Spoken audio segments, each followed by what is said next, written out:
वडूच्या उपनगराध्यक्षपदी सौ आरती काळे यांची बिनविरोध निवड। वडूज नगर पंचायतीच्या उपनगराध्यक्षपदी सौ आरती श्रीकांत काळे यांची बिनविरोध निवड करण्यात आली आहे। आज शहरात फटाक्यांची आतषबाजी आणि गुलालांची उधळण करत भव्य मिरवणूक काढण्यात आली। ग्रामविकास मंत्री जयकुमार गोरे यांच्या आदेशानुसार बुधवार दिनांक 15 जुलै रोजी प्रांताधिकारी उज्ज्वला गाडेकर, मुख्याधिकारी सतीश चव्हाण यांच्या उपस्थितीत ही निवड करण्यात आली। यावेळी भाजपा तालुकाध्यक्ष अनिल माळी, नगराध्यक्षा रेखा माळी, माजी नगराध्यक्षा मनीषा काळे, रेश्मा बनसोडे, स्वप्नाली गोडसे, नगरसेविका रोशना संजय गोडसे, माजी उपनगराध्यक्ष जयवंत पाटील, सोमनाथ जाधव, नगरसेवक सचिन माळी, ओंकार चव्हाण, अभय देशमुख, स्वीकृत नगरसेवक महेश खडके, माजी स्वीकृत नगरसेवक सुधीर गोडसे, माजी नगरसेवक शरद काळे, रविशेठ काळे, विजय काळे यांची प्रमुख उपस्थिती होती।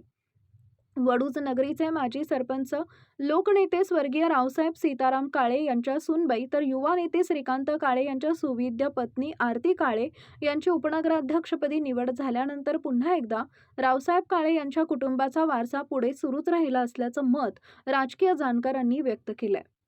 सौ काळे यांच्या निवडीबद्दल वडूज विकास सेवा सोसायटीचे चेअरमन गोविंद काळे, विक्रमसिंह काळे, विकास काळे, विराज काळे, प्रतीक काळे, सुखदेव जानकर, किसन काळे, सागर काळे फौजी, तेजस ठोंबरे, ऋषिकेश पडळकर, पप्पू जानकर, धनंजय काळे, लखन पवार, भीमराव हरिहर आदींनी पुढील वाटचाली शुभेच्छा दिल्या।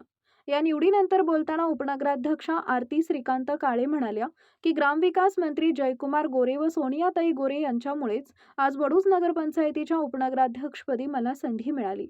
मंत्री गोरे यांनी नेहमीच तळागाळातील कार्यकर्त्यांना नगरपंचायतीच्या पदावर संधी देण्याचं काम केलंय, त्यामुळेच या संधीचं नक्कीच सोने करू असं त्या यावेळी बोलताना म्हणाल्या। वीके न्यूजसाठी संपादक विक्रमसिंह तात्यासाहेब काळे, वडूज।